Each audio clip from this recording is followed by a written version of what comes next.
আসসালামু আলাইকুম ও রাহমাতুল্লাহ। প্রিয় ভাই ও বোনেরা, জীবনে কখনো কি এমন সময় এসেছে যখন মনে হয়েছে সব পথ যেন বন্ধ হয়ে গেছে? কষ্ট কেউ বুঝছে না, দোয়ার উত্তর আসছে না, আর মনে প্রশ্ন জাগছে, আল্লাহ কি আমাকে দেখছেন?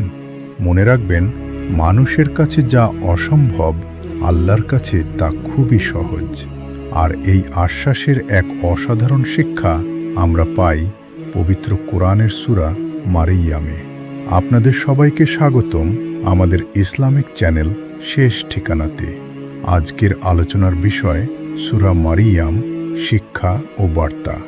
সূরা মারিয়াম কোরআনের ১৯ নম্বর সূরা। সূরা মারিয়ামে রয়েছে ৯৮টি আয়াত এবং এটি একটি মাক্কি সূরা।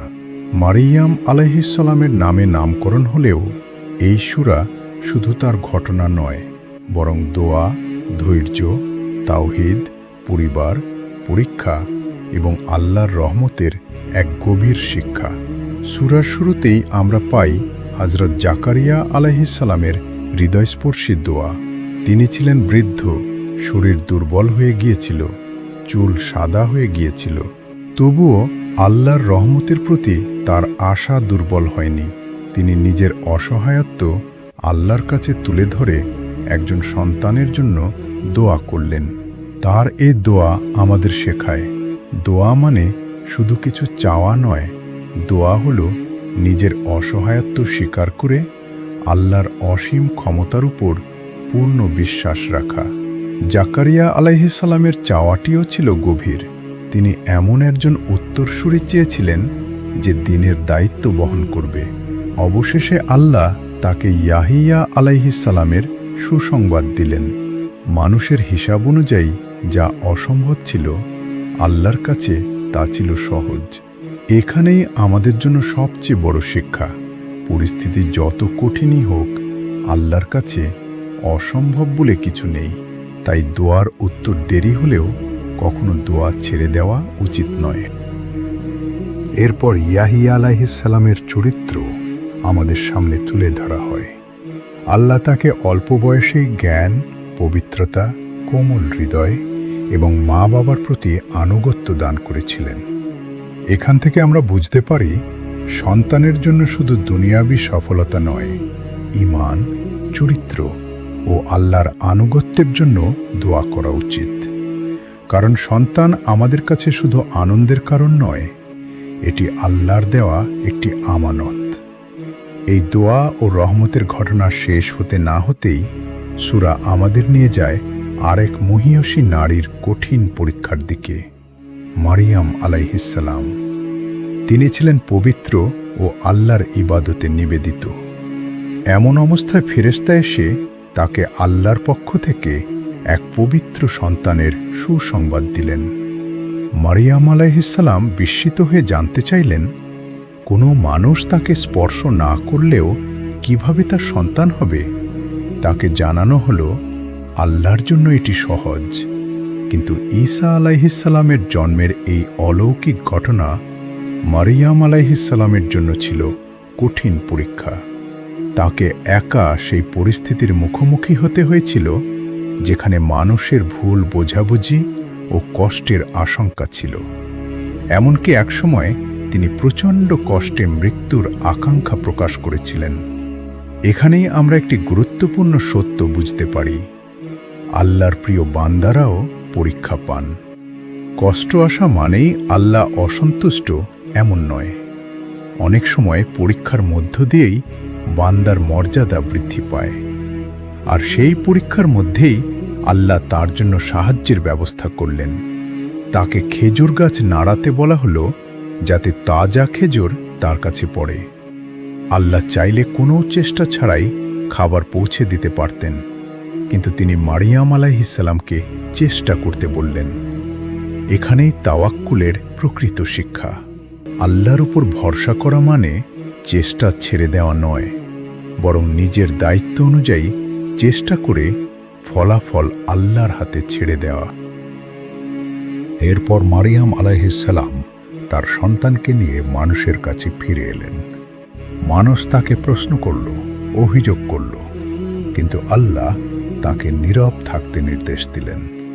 তিনি শিশুটির দিকে ইঙ্গিত করলেন। তখন আল্লাহর কুদরতে শিশু ঈসা আলাইহিসসালাম কথা বললেন এবং নিজের পরিচয় দিলেন। তিনি আল্লাহর বান্দা ও নবী। এই পরিচয়টি অত্যন্ত গুরুত্বপূর্ণ, কারণ এখানেই তাওহীদের মূল শিক্ষা প্রকাশিত হয়। ঈসা আলাইহিসসালাম মহান নবী, সম্মানিত ও পবিত্র, কিন্তু তিনি আল্লাহ নন। তিনি আল্লাহর বান্দা ও রাসূল।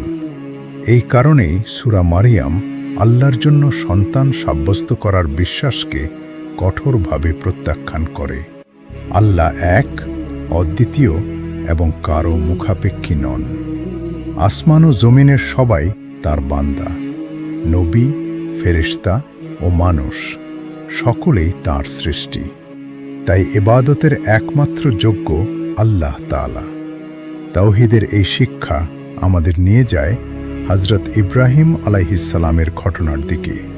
তিনি তার পিতাকে মূর্তি পূজা থেকে ফিরে আসার আহ্বান জানিয়েছিলেন, কিন্তু তিনি সত্য বলার পাশাপাশি পিতার সঙ্গে সম্মানজনক ভাষায় কথা বলেছিলেন।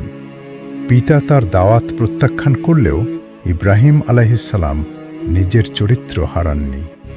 এখান থেকে আমরা শিখি, সত্যের পথে ডাকতে হলে সত্যের পাশাপাশি দরকার প্রজ্ঞা, ধৈর্য ও সুন্দর আচরণ। সবাই আমাদের কথা গ্রহণ করবে না, কিন্তু প্রত্যাখ্যাত হলেও আমাদের উত্তম চরিত্র ধরে রাখতে হবে। ইব্রাহিম আলাইহিসসালাম আল্লাহর জন্য ভুল বিশ্বাস ও পথ ছেড়ে দিয়েছিলেন। এর বিনিময়ে আল্লাহ তাকে ইসহাক আলাইহিসসালাম ও ইয়াকুব আলাইহিসসালামের মতো সন্তান ও উত্তরসূরি দান করেন এবং তাদের নবী বানান। এখান থেকে আমরা আশার একটি বড় শিক্ষা পাই। আল্লাহর জন্য কোনো কিছু ত্যাগ করলে আল্লাহ তার চেয়ে উত্তম কিছু দান করতে পারেন। হারাম ছেড়ে হালাল বেছে নেওয়া, খারাপ সঙ্গ ত্যাগ করা কিংবা মানুষের সন্তুষ্টির পরিবর্তে আল্লাহর সন্তুষ্টিকে অগ্রাধিকার দেওয়া কখনোই প্রকৃত ক্ষতি নয়। এরপর সূরা মারিয়ামে মুসা আলাইহিসসালাম, ইসমাইল আলাইহিসসালাম ও ইদ্রিস আলাইহিসসালামের কথাও এসেছে। মুসা আলাইহিসসালাম ছিলেন আল্লাহর নির্বাচিত বান্দা। ইসমাইল আলাইহিসসালাম ছিলেন ওয়াদা রক্ষাকারী এবং পরিবারকে নামাজ ও জাকাতের নির্দেশ দিতেন। আর ইদ্রিস আলাইহিসসালাম ছিলেন সত্যবাদী ও মর্যাদাবান নবী। তাঁদের জীবনের এসব গুণ আমাদের মনে করিয়ে দেয়, ঈমান শুধু নিজের মধ্যে সীমাবদ্ধ নয়। একজন মুমিন নিজের পরিবারকেও নামাজ, সত্যবাদিতা ও আল্লাহর আনুগত্যের পথে পরিচালিত করার চেষ্টা করবে। কিন্তু নবীদের সেই সুন্দর পথের বিপরীতে একসময় এমন প্রজন্ম এলো যারা নামাজ নষ্ট করল এবং প্রবৃত্তির অনুসরণ করল। এখানেই সূরা আমাদের সতর্ক করে দেয়, আত্মিক পতনের শুরু অনেক সময় আল্লাহর সঙ্গে সম্পর্ক দুর্বল হওয়ার মধ্য দিয়ে হয়। নামাজ তাই শুধু একটি আনুষ্ঠানিক ইবাদত নয়, এটি মুমিনের ঈমান ও আল্লাহর সঙ্গে সম্পর্ক রক্ষার অন্যতম প্রধান মাধ্যম। তবে এখানেও সূরা হতাশার কথা বলে না, বরং তওবার দরজা খুলে দেয়। যারা তওবা করে, ঈমান আনে এবং সৎ কাজ করে, তাদের জন্য রয়েছে আল্লাহর ক্ষমা ও জান্নাতের প্রতিশ্রুতি। অর্থাৎ মানুষ যত ভুলই করুক, আল্লাহর দিকে ফিরে আসার পথ কখনো বন্ধ হয় না। তাই নামাজে দুর্বল হলে আজ থেকেই ফিরে আসুন। গুনাহে ডুবে থাকলে তওবা করুন এবং আল্লাহর রহমত থেকে কখনো নিরাশ হবেন না। এই তওবার পথ আমাদের শেষ পর্যন্ত জান্নাতের কথা স্মরণ করিয়ে দেয়, সেই স্থায়ী আবাস যার প্রতিশ্রুতি দিয়েছেন রহমান। দুনিয়ার সম্পদ, শক্তি, সম্পর্ক ও পরিচয় একদিন শেষ হয়ে যাবে, কিন্তু জান্নাতের জীবন হবে স্থায়ী। তাই একজন মুমিনের প্রকৃত সফলতা দুনিয়ায় কত কিছু অর্জন করল তা নয়, বরং সে আল্লাহর সন্তুষ্টি অর্জন করতে পারল কিনা সেটিই আসল। সূরা মারিয়াম এরপর পুনরুত্থানের সত্যতাও স্মরণ করিয়ে দেয়। মানুষ যখন মৃত্যুর পর আবার জীবিত হওয়ার ব্যাপারে প্রশ্ন করে, তখন আল্লাহ স্মরণ করিয়ে দেন, যিনি প্রথমবার সৃষ্টি করেছেন তিনি পুনরায় সৃষ্টি করতেও সক্ষম। কিয়ামতের দিন প্রত্যেক মানুষ একা আল্লাহর সামনে দাঁড়াবে। তখন সম্পদ, পরিচয় বা দুনিয়ার ক্ষমতা নয়, সঙ্গে থাকবে ঈমান ও আমল। আর তাই সূরার শেষের সতর্কতাগুলো আমাদের নিজেদের জীবন নিয়ে ভাবতে বাধ্য করে। অতীতে কত জাতি শক্তিশালী ছিল, কত সম্পদ ও ক্ষমতার অধিকারী ছিল, আজ তারা কোথায়? তাদের দুনিয়ার প্রভাব শেষ হয়ে গেছে।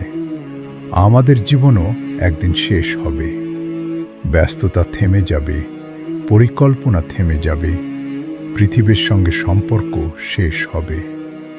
থেকে যাবে শুধু আমাদের আমল। প্রিয় ভাই ও বোনেরা, সূরা মারিয়ামের শিক্ষা তাই খুব গভীর কিন্তু সহজ। এটি আমাদের শেখায় দোয়া কখনো ছেড়ে দেওয়া যাবে না, কারণ আল্লাহর কাছে অসম্ভব বলে কিছু নেই। পরীক্ষা এলে ধৈর্য ধরতে হবে, কারণ পরীক্ষা সব সময় শাস্তি নয়। সন্তানকে আমানত হিসেবে গড়ে তুলতে হবে, সত্যের পথে ডাকতে হবে সুন্দর আচরণে। পরিবারকে নামাজের দিকে ফিরিয়ে আনতে হবে এবং সব কিছুর ঊর্ধ্বে তাওহীদের উপর দৃঢ় থাকতে হবে। এখন একবার নিজের দিকে তাকাই। আমরা কি জাকারিয়া আলাইহিসসালামের মতো আল্লাহর উপর ভরসা করি? আমরা কি মরিয়ম আলাইহিসসালামের মতো পরের মতো পরীক্ষায় ধৈর্য ধরার চেষ্টা করি? আমরা কি ইব্রাহিম আলাইহিসসালামের মতো সত্যের পথে অটল থাকি? আমরা কি আমাদের পরিবারকে নামাজের দিকে আহ্বান করি? আর সবচেয়ে গুরুত্বপূর্ণ, আমরা কি আমাদের জীবনকে আল্লাহর সন্তুষ্টির জন্য পরিচালিত করছি? আসুন আজ থেকেই আমরা দোয়ার মানুষ হই, নামাজকে জীবনের কেন্দ্র বানাই, পরিবারকে দিনের পথে পরিচালিত করি এবং গুনাহ থেকে ফিরে আল্লাহর রহমতের দিকে এগিয়ে যাই। কারণ আমাদের দুনিয়ার সব পথ একদিন শেষ হয়ে যাবে, কিন্তু আল্লাহর দিকে ফিরে যাওয়ার পথই আমাদের প্রকৃত মুক্তির পথ। আল্লাহ তাআলা আমাদের সূরা মারিয়ামের শিক্ষা বুঝে জীবন পরিচালনা করার তৌফিক দান করুন।